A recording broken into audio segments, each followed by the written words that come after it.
Well, hello there. So you're probably thinking, man, what's up with this woman? She's got all this junk in front of her. Well, that's the point. I've got a lot of junk in front of me. And I want to tell you an amazing thing that has happened in my life over time is that the Holy Spirit and I have found a love language to have between us. And the first time that really caught my attention was in a time that I was really needing healing for my own broken heart and wanting so much to hear the Holy Spirit. And so one day I found a message from him through a piece of junk. This was in our ditch. I picked it up and I read what it said on there. And boy, the Holy Spirit spoke such a wonderful word to me that day from a piece of trash. And as you've heard me talk about so often already and shown you pieces of junk that I come across, the headless soldier, this wire thing that looks like glasses, these wires wound together, old rusting nails in my garden, glass pieces, hearts, beautiful heart-shaped pieces of glass, and rocks in shapes of hearts. You know, it's just amazing, this love language that the Holy Spirit and I have, and the fellowship that the four of us have, God as my Father, Jesus also, and the Holy Spirit and I want to bless you with all of that. See, he wants us to know him. He wants us to hear him and to understand him. And so I believe he loves for us to find what that language is between him and me so that I can better understand what he is speaking. And for me, as you know, it is through heart-shaped things. And it happens around me all the time. So I can testify from my own life that he wants to have a love language with us.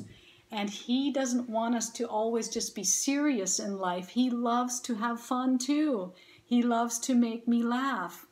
And I think too often we forget how human relationships work. Let's say you have a really close friend. What are the things you like when you're together?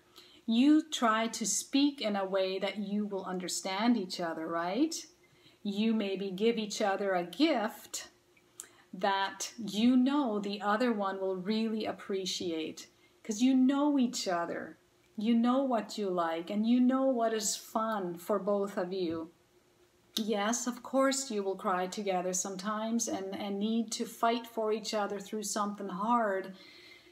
But I think we forget that just like in these human relationships, the taste that we like, the language, the language that we have in a friendship, why wouldn't it be even more so in our relationship with Jesus? I really believe that that is what it needs to be like and what Jesus wants it to be like. And so today I want to tell you a story of a woman who has given me permission. I have often wanted her to share it when I speak around here in Manitoba, but she always says, no, Lena, you tell my story. So I had never met her before, but my sister called me and let me know I have this neighbor lady who really needs healing in her life. And I wonder if I could bring her over to your house and you could help her. And it was still very much in the beginning of the time that I did one-on-one sessions with others and trying to facilitate an atmosphere of them having an encounter with Jesus so that they could heal. And so this was one of the first times, and I totally did not feel like I could do this. To this day, I don't feel like I can do it. I cannot heal people, but I know the one who can. And so she comes into my yard with my sister together and falls into my arms crying And she says, you know, as soon as we turned into your driveway, I knew that God lives here. And you know, it was so sweet that she said that, because that helped me to have more confidence in that Jesus actually wants to meet her here today at my house. So my sister and I spent time with her in a private room.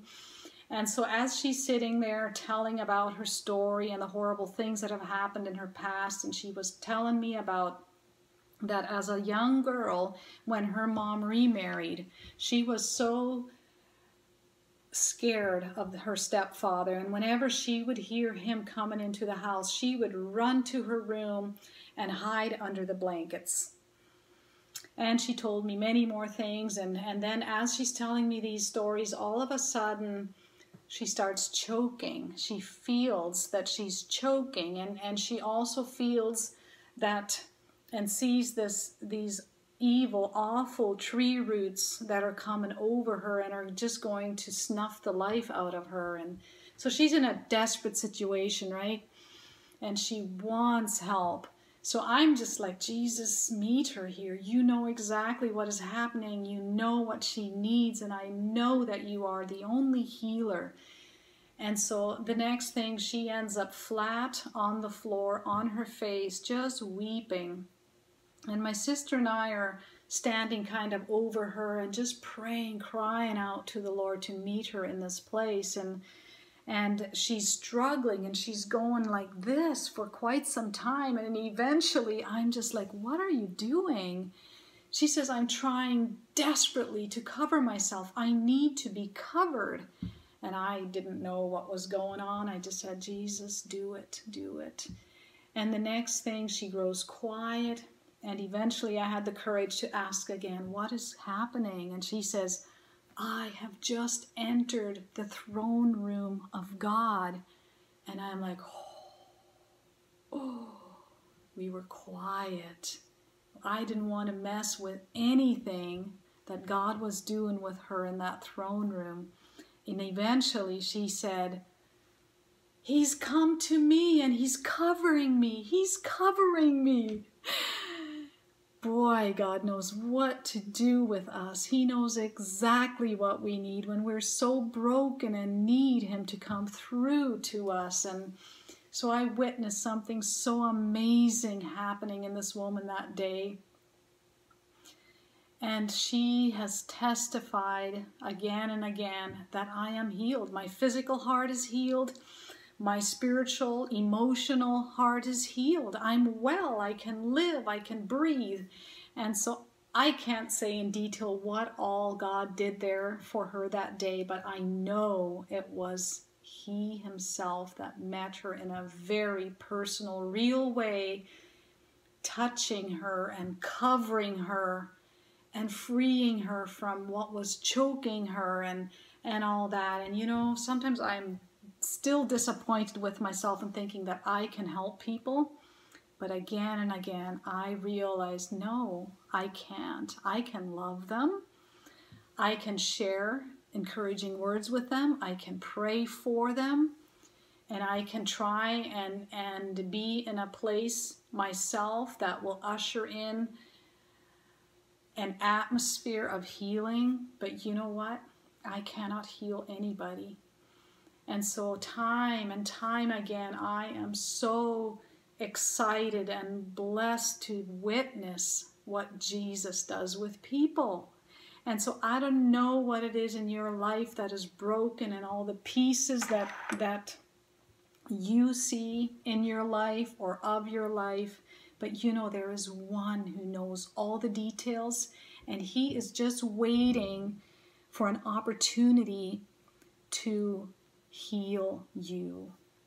And I pray that if you need help, you will have the courage. Maybe you can message me, or there is somebody that you know that you can trust, and somebody that you know will love you through it all. But don't just sit with junk and sit with broken pieces in your life and say, there's no hope, nothing can be done.